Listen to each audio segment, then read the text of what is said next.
Damages arising from human-wildlife conflict in different parts of the country.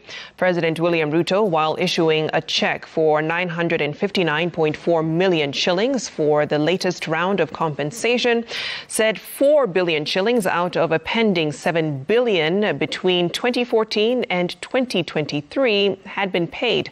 As Emily Chebet reports, President Ruto directed the Ministry of Tourism to speed up the verification exercise and clear the remaining 3 billion compensation claims in the next 2 months. Human-wildlife conflict is a major problem in a number of counties where wild animals and human beings come into contact from time to time. These are counties that are near national parks or forests where there are wild animals. The problem is so dire that the government is losing 7 billion Kenya shillings in compensation claims from 2014 to 2023. President William Ruto, who was in Laikipia County, presented a check of 959.4 million Kenya shillings as part of the compensation claims. We have so far compensated 4 billion shillings by the end of this compensation today.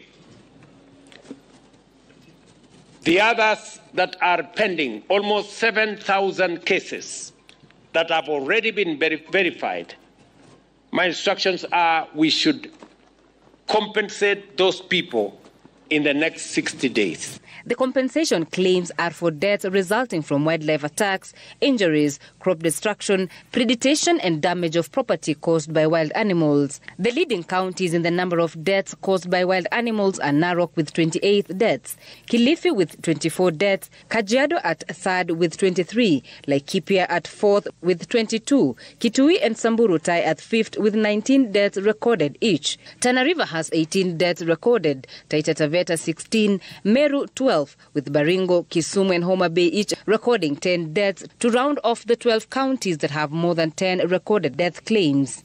In total, 305 people have lost their lives across the country due to human-wildlife conflicts in less than 10 years.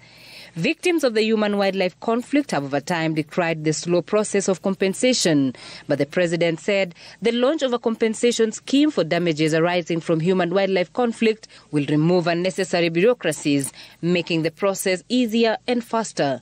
Wananchi wanapanda, wanafanya jukumu zote, wanatia bidii kwa ukulima, lakini wakati wa kuvuna si wao wanafunanga, ni ndovu zinafuna. Tumehamasisha ili mwananchi akipata matatizo, sasa tutakuwa na mtandao ya kureport incident na kuhakikisha kwamba tunarahisisha mwananchi alipwe fidia kwa muda mfupi.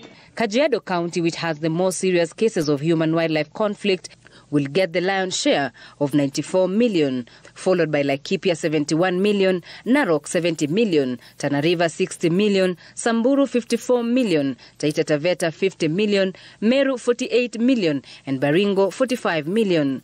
The president directed the Ministry of Wildlife and Tourism to map out all areas which require fencing, including forests, to facilitate fencing the next 5 years, adding that an additional 1,500 game rangers will be deployed beginning next week in a bid to minimize these conflicts.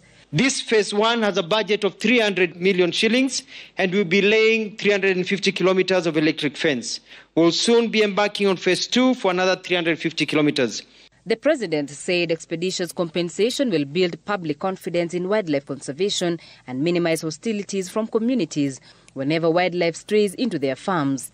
Emily Chebet, Citizen TV.